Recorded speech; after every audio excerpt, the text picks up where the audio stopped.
Hello and welcome to Voices of BlueScope, where we meet the people who work behind the scenes at BlueScope to create strength every day. I'm your host, Martin Feld. Thank you for joining us. Today, we're heading off to BlueScope in South Granville to give you an insight into another side of our business. Located in Sydney in Australia, this site produces a range of flat steel products for use by various customers in building and construction. Buckoski and Mandi Kumar, who work at the site, were kind enough to show us around and tell us about what goes on there in 2 dedicated interviews. Kicking things off, let's hear from Alex, who is the operations manager for New South Wales. He explains the processes that run at the site, along with his own role, professional background, and growth as a manager.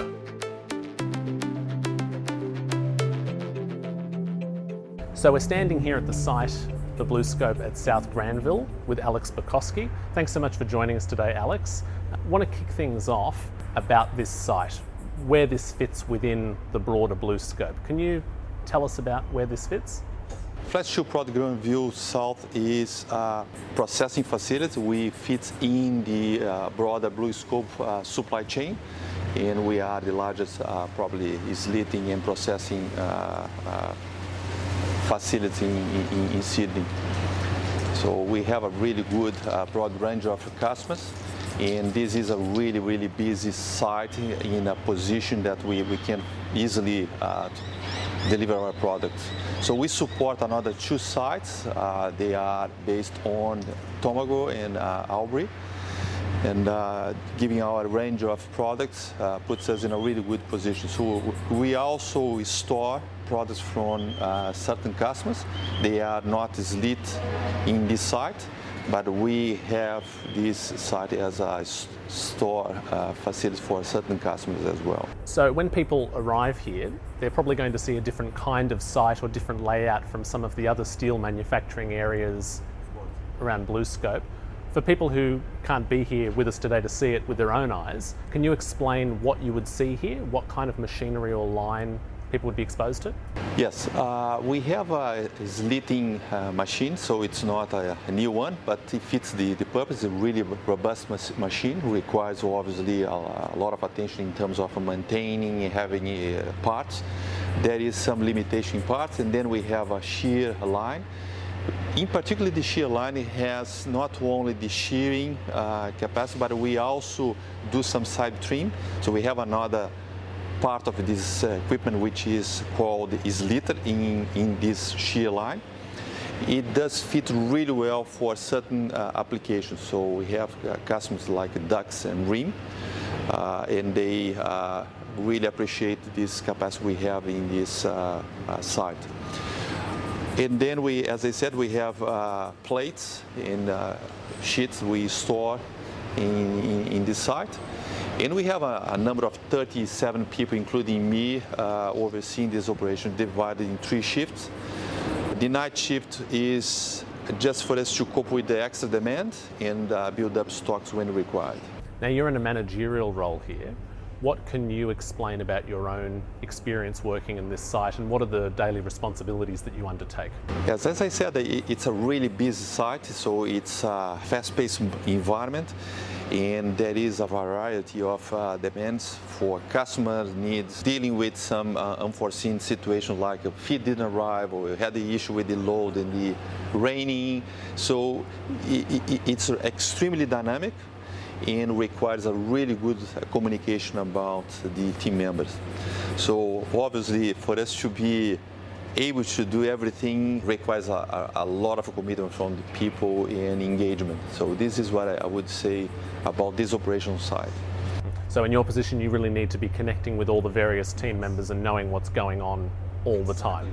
And that's challenging? Yes, but communication doesn't necessarily happen only talking, but there is a visual. So position I have in my office, I have an overview about the site.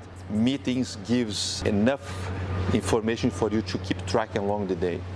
So obviously the day starts really early morning, going through the emails, a really busy agenda. Sometimes we are overbooked, and running from one meeting to the other and making decisions that we continue the continuous improvement processing on the site required for us to cope with the increasing demand.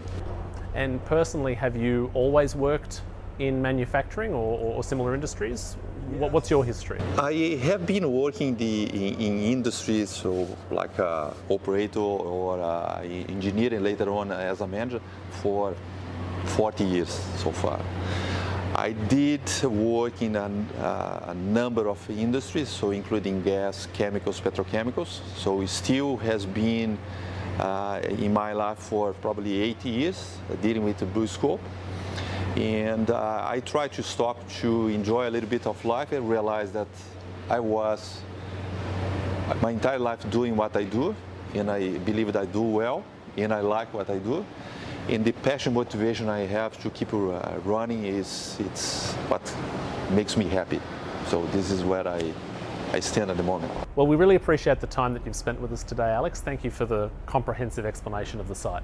Thank you very much for having me, and this is always a great opportunity to advertise the site. I think they deserve this recognition, so they are doing a really good job. Thanks again. Shifting to our second interview, it's now time to hear from Mandi, who is a reliability coordinator at South Granville. She outlines what is involved in her work, shares her own career story, and elaborates on the importance of workplace diversity. Thank you so much for showing us around today, Mandi. We were really taken by just how cool the site is. There's a lot happening. There's the slitter, there's packing happening, but we want a bit more detail about this site for people who aren't so familiar with it. Can you explain what happens here at this site and where it fits in the broader BlueScope story or process? Okay, so we are more part of a distribution network. So we get product from Kippa or Port Kembla brought in, or from other sites, and we process that material into either flat sheet or coil, smaller coil. So bigger coil to smaller coil. So in the grand scheme of things, we have two different types of machines that do that.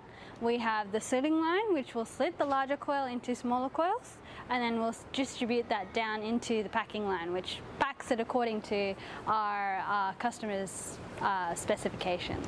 On the shear line, again, we use the bigger coils and we cut them into flat sheets, just to the size and width of what our customers require, and they form that into whatever products that they need to. What are some examples of the type of customer or the type of product that might go out? What kinds of use would the products that are produced here have out in the real world? For the shear line, where you see a lot of the flat product, we would process a lot of ream and ducts. So they would form those sheets into the water heaters that you see in most homes. They can be turned into fences as well. That's another use. For the coils, they put through other bigger machines at other processing facilities, and they get turned into other products like building products. So the little things that you see in new homes, the metal structures that hold the beams together, those are the types of things that the coil material is turned into. And where do you fit in this process? Can you tell us a bit about your role? Maybe explain what you do day to day? On a day-to-day basis, it can be very different. So my role here is to look after the equipment and make sure that it works reliably every day, 24 hours a day, 5 days a week, sometimes 6 days a week. So making sure that I have processes in place such as maintenance and fitters and whatnot available and resources available. Say if something does break down, I can have them on call and be there when I need them to be there. Because we are like a hand-to-mouth kind of operation, we have to have that flexibility where if something breaks down, I'd be the person you'd contact and I'd kick into gear and I'd make sure that equipment gets back up and running as soon as it possibly can to a reliable state, and then we can continue with our production. I just try and make sure that there's as little blips as possible in the process, so it looks as seamless or feels as seamless as possible. Nothing really bothers me, it's my job, so I just kick into gear and I try and do the best that I can. That's a great attitude. Now, how long have you been with BlueScope personally, and what brought you here? I've been here for roughly 10 months. what brought me here? Well, I got a bit of a flavour of the steel industry when I was doing my internship in Whyalla. I really enjoyed the massive processing facilities and like the variations of products that you can just make out of iron ore, to be honest. That kind of triggered my interest, and I also like big processes. I know that not everyone enjoys that, but when I was a child, I liked, trucks and machines and strange things. So for maybe a girl, but I just was always interested in big processes, seeing how something so small can be turned into something so big. That was always intriguing to me. So when I went over to Whyalla, I got to see steel being made from start to finish, from iron ore all the way up to the actual end product. I kind of wanted to vary that experience. I went on to BOC, which is again a different industry, lots of gas and whatnot, and processing that. And you use a lot of those kind of products, like steel products, in that kind of application. But I guess when I had kind of reached my peak over there, I wanted to vary my experience. I wanted to learn something different. I'd been dealing with pipe works, pumps, motors and whatnot for a really long time, and I wanted to just see what else was out there. And what else was out there, I guess I just saw this job, and I knew about the steel industry, so I was immediately interested in it. I applied, and when I came here and visited the site and saw the scope of their operations, it was really interesting. So I decided to join BlueScope. And for me, it's been a huge learning curve. Like, these things I have never had to worry or look at before. Like, I've never had to deal with cranes before. I've never had to deal with gears or conveyors or rollers to this scale. So for me, every day I've actually learned something new. When you study engineering, you don't necessarily think, oh, this is what I'm going to do in my life, but here's where I am, and I'm learning new things every day, and it's pretty fun. That's wonderful, because when we walk around and talk to different people, we always get a very good sense for how people have different backgrounds, different skills, they come with a different story. And you've been within steel for a little while now, but moved on to a different company here at BlueScope and found new and unexpected things. Yeah. And obviously there is that varied experience. Can you tell us about the team here? What sort of mix of people or varied skills do we have on site here? Well, one positive thing that I've noticed from BlueScope in comparison to other industries is the fact that we have such a big female representation here, which I find contributes and changes the team dynamic to a massive degree. I've always been in a very male-centered environment where there's always operators and managers that are men. So it's really nice to be in an environment where there's actually females contributing. It's just a positive, interactive space, and I've never had that before in a different industry. I guess I'm not the first female out here, so they've kind of paved the way for me, but the guys on the ground here are really, when they saw me, they really took me on as a new person, and they're really happy to divulge all their knowledge to me and help me out with my day-to-day work. I mean, I'm not an expert, they're the expert, and I depend on their expertise to help me every day, and they're always happy to help me. So I feel like the culture here is really, really good. It's very supportive, whereas in the past I could say there's a difference there. Yeah. Well, thank you for taking us around today and giving us the rundown of what happens here in South Granville. Really appreciate your time today, Mandi. Thank you for coming around and having a look at our operations.